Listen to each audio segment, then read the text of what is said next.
राजकारणापासून ते राजकारणापर्यंत प्रत्येक घडामोडीवर बारीक नजर ठेवणारा तुमचा हक्काचा लोकल न्यूज प्लॅटफॉर्म ठाणे दर्पण, ठाण्याचं खरं प्रतिबिंब.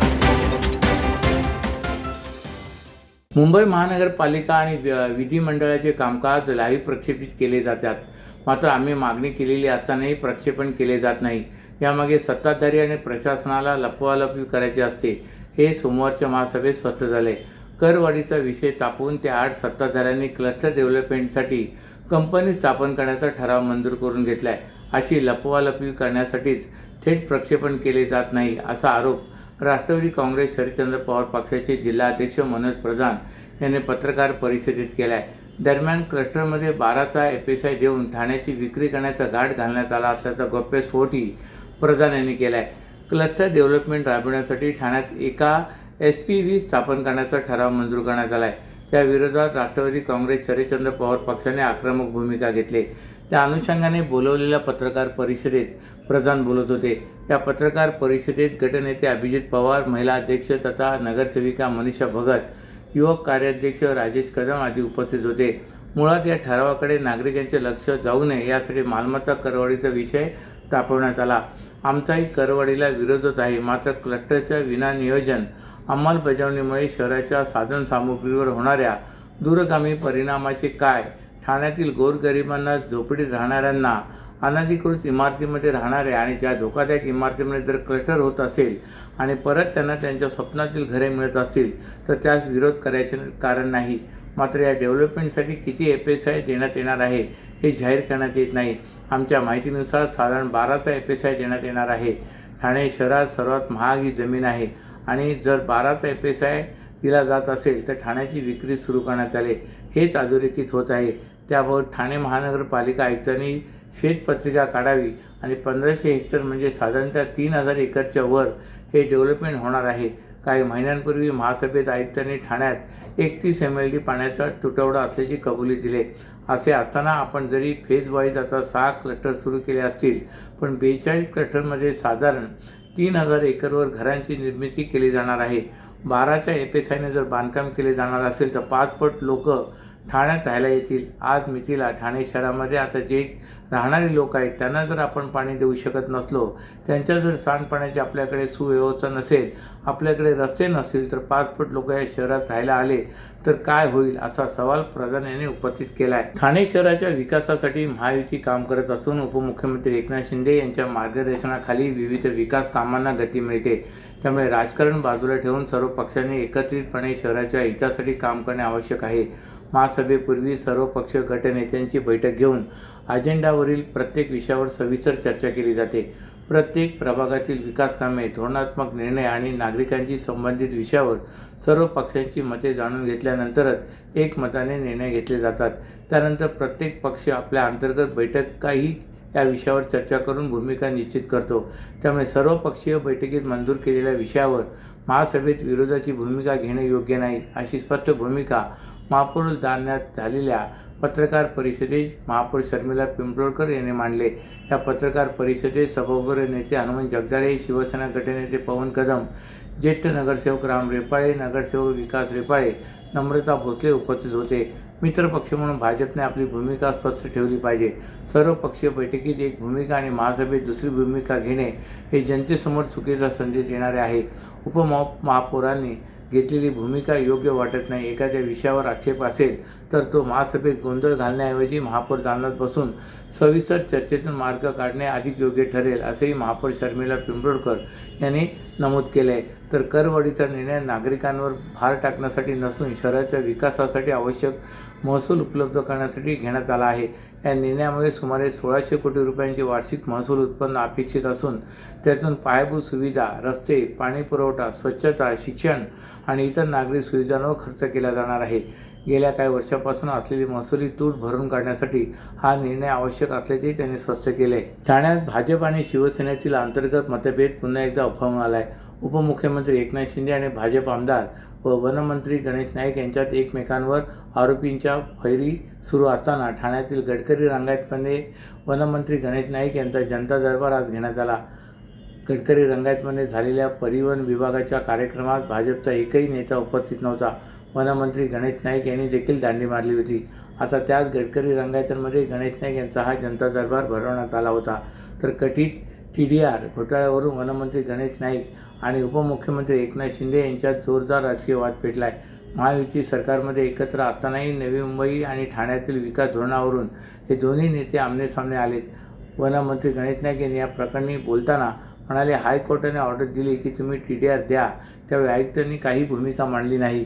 त्यानंतर तोच विषय सुप्रीम कोर्टात गेला.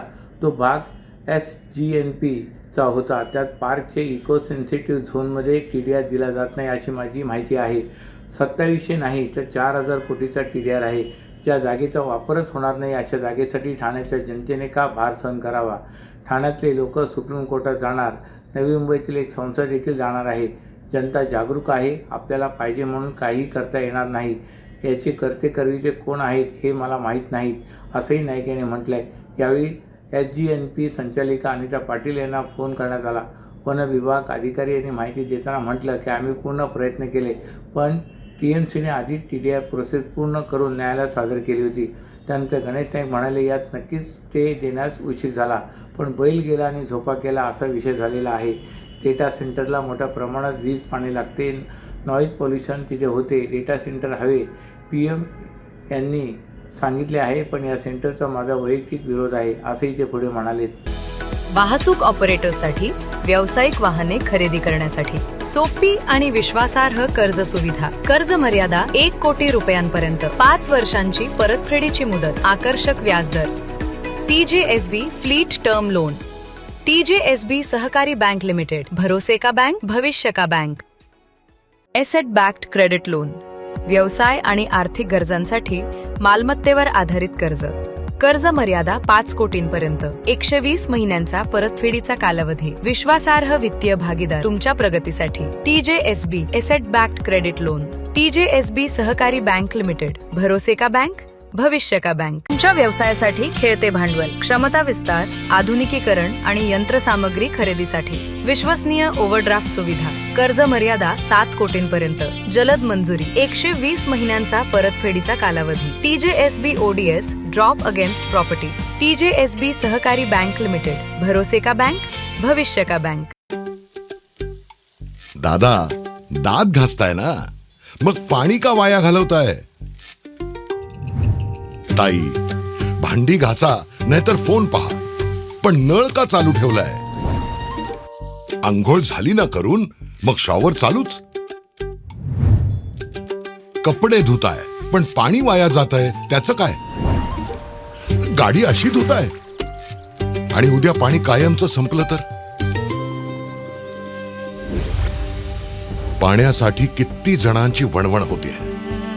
कित्येक कुटुंबांना तर पाणी मिळतही नाहीये. पाणी बोलत नाही, पण आपण त्याची किंमत जाणली पाहिजे. पाण्याचा अपव्यय टाळा, परिस्थिती भीषण होऊ शकते. प्रत्येक थेंब जपा, पाणी वाचवा. पाणी ही निसर्गाची देणगी आहे. पाणी निर्माण करता येत नाही. पाण्याची बचत हीच पाण्याची निर्मिती.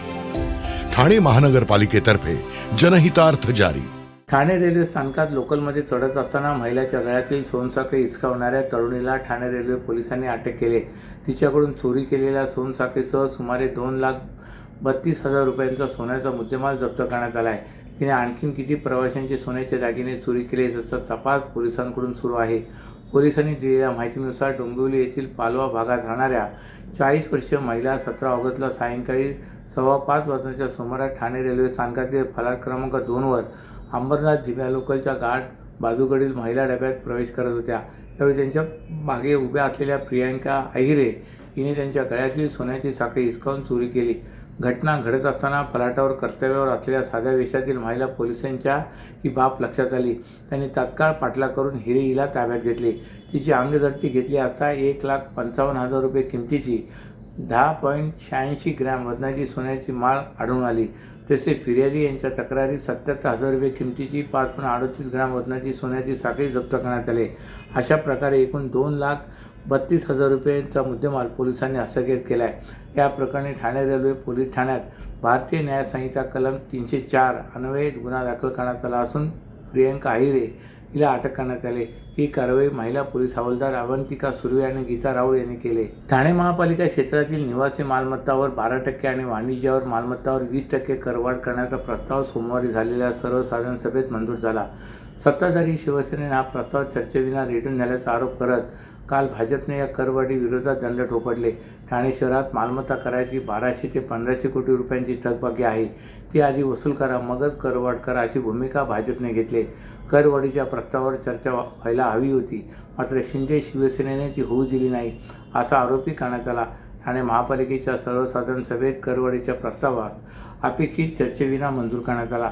उपमहापौर कृष्णा पाटील यांनी महापालिका आयुक्तांसह संबंधित अधिकाऱ्यांना पत्र देऊन करवाढीला स्पष्ट विरोध नोंदविला आहे. या पत्रावर भाजपचे गटनेते मुकेश मोकाशी यांच्यासह एकूण 28 नगरसेवकांच्या स्वाक्षऱ्या आहेत. ठाणे महापालिकेच्या उत्पन्नाचे विविध स्रोत असताना त्यातून मोठ्या प्रमाणात महसूल मिळण्याची शक्यता आहे. मात्र महापालिकेच्या मालमत्ता कर विभागासह शहर विकास, पाणी पुरवठा, जाहिरात विभाग तसेच LBT सारख्या विविध विभागाकडील अंदाजे 1200 ते 1500 कोटी रुपयांची थकबाकी वसूल होणे बाकी असल्याचा दावा करत ती प्रभावीपणे वसूल करावी अशी मागणी त्यांनी केली. बृहन्मुंबई, नवी मुंबईची तुलना करता ठाणे महानगरपालिकेतील मालमत्ता कराची टक्केवारी 114 पर्यंत पोहोचले असा दावाही भाजप नगरसेवकांनी केला आहे. मुंबई महानगर प्रदेशात मालमत्ता कराचे सर्वाधिक दर ठाण्यात आहेत असेही ते म्हणाले. अशाच नव्या आणि ताज्या बातम्यांसाठी ठाणे दर्पणच्या पेजला लाईक करा आणि फॉलो करायला विसरू नका.